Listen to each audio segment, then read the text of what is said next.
Good afternoon, everybody.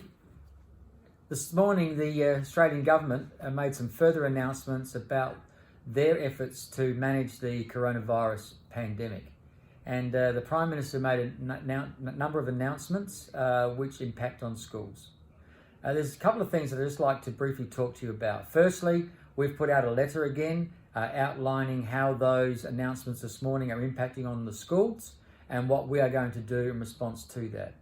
But secondly, I want to comment on the fact that the Prime Minister and the Premiers are all in one accord, and that is that we need to manage this crisis carefully, wisely, prudently, and not get fearful. We know that there is significant anxiety out there, and we want school to be one of those areas in your life where you don't need to be anxious. All of the evidence is suggesting that schools are safe places. All of the evidence is saying that schools are low-risk places. We don't want parents to feel fearful about sending their children to school.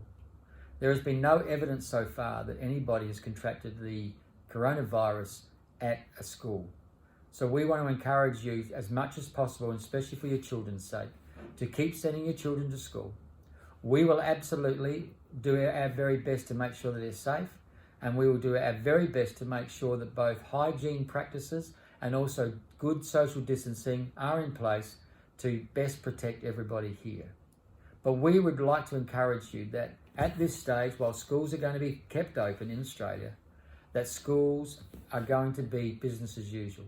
Our three schools, while there'll be some adjustment to some of the programs, school for your children should be as normal, turning up, going to school, going to class, learning, engaging with their peers, engaging with their teachers, and then coming home at the end of the day having what we hope to be a very positive experience. We believe that if we can manage this and maintain this, it takes a huge weight off your shoulders as you try to manage this whole crisis, because we know that there will certainly be other things going on in your world that you're going to have to deal with, which we can't be involved in, but we know that they're going to be weighing heavily on you. We want schooling to be one of those things that you don't have to worry about. So in regards to some of the measures that we have taken, the Australian government has said that we cannot have any public gatherings indoors of 100 or more people. Now that clearly means at all three of our schools that chapel services and assemblies are no longer possible. It certainly means at Salisbury East they won't even be able to have any year level meetings in middle and senior school, because we have well over 100 students in each of those year levels. That's just going to be an adjustment that we're going to have to make. I've directed all of our principals at both our sub-schools and our campuses that there will be no assemblies or chapels for the rest of the term. So we need to get through week 8, 9 and 10.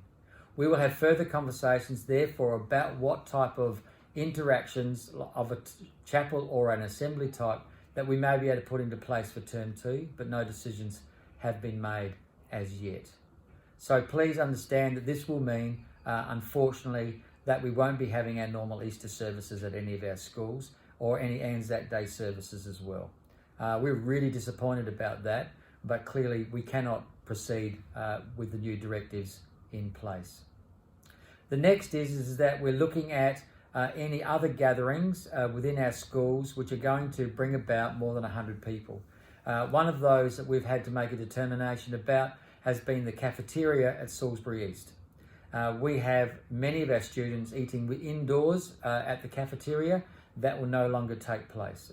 The cafeteria will remain open, as will the canteen and the cafeteria at the other two regional schools, but having large numbers of children eating indoors is no longer possible. So they will remain open, but we will be ensuring that young people are eating their lunch outside in the fresh air. However, Right Journey at Strathalbyn will continue tonight, because that is going to be held outdoors, and even though there'll be more than 100 people, the Australian government is saying that outdoor events still need to be 500 or less, and therefore the Right Journey program will continue unaffected. Unfortunately, at Salisbury East, one of the other things that has to have been cancelled is our Heathdale exchange with Heathdale Christian College in Victoria. I know that that's going to be incredibly disappointing for our senior school students especially, and especially our year 12s, as this is their last year to be involved in this. However, we've been in conversation with Heathdale, and they are not prepared to put their students on a plane, fly them over here and have them billeted at this time during the crisis, and I'm sure that everyone can understand that. We also did not feel that we would be able to manage many of the events that normally go on, which happen indoors, which would certainly have more than 100 people there. And so on that basis, we've had to cancel that exchange.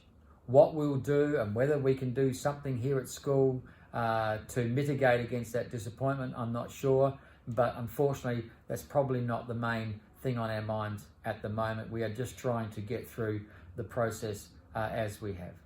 Finally, I just want to say that as the Prime Minister said, this is not going to be a short-term thing that we're walking. It's going to take a long time. They are talking somewhere between 4 to 6 months. Therefore, if schools close, it would mean that our children would not be at school for 4 to 6 months. It would mean that families would have to be working out arrangements to look after their children for 4 to 6 months. And it means that we would have our staff away from school for 4 to 6 months. Therefore, keeping schools open is really important, and we would like to encourage you to keep advocating for that.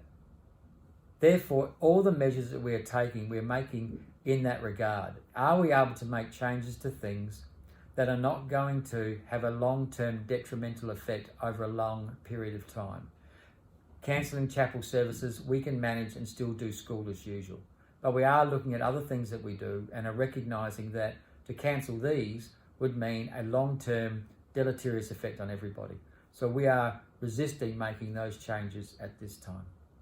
Finally, I just want to say to you, and as I've talked about on radio all morning, is that they are recognising that there are families, businesses already doing it really tough. As I said in my last conversation with you, please come and see us. We are already looking at strategies about how we can help families through this time.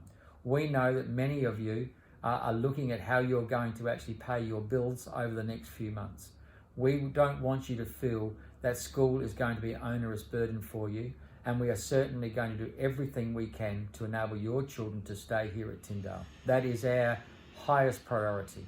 So please, don't feel embarrassed about what's going on. We're all in this together. We're all a community. We all need to look after each other. No one is going to think worse of you if you need to come to us and say, our family's doing it a bit tough at the moment because of this situation, because of outside things, including our businesses and our financial arrangements. Can we sit down with you? We will be thrilled to be able to sit down with you, have those conversations and work something out so that your kids can remain here unaffected and get on with the education that we're providing them. Finally, know that we are praying for you all. We are committing you to Jesus. We're committing our school to the Heavenly Father. And we know that together and with His grace and mercy, we can get through this. God bless you. We'll be in touch soon.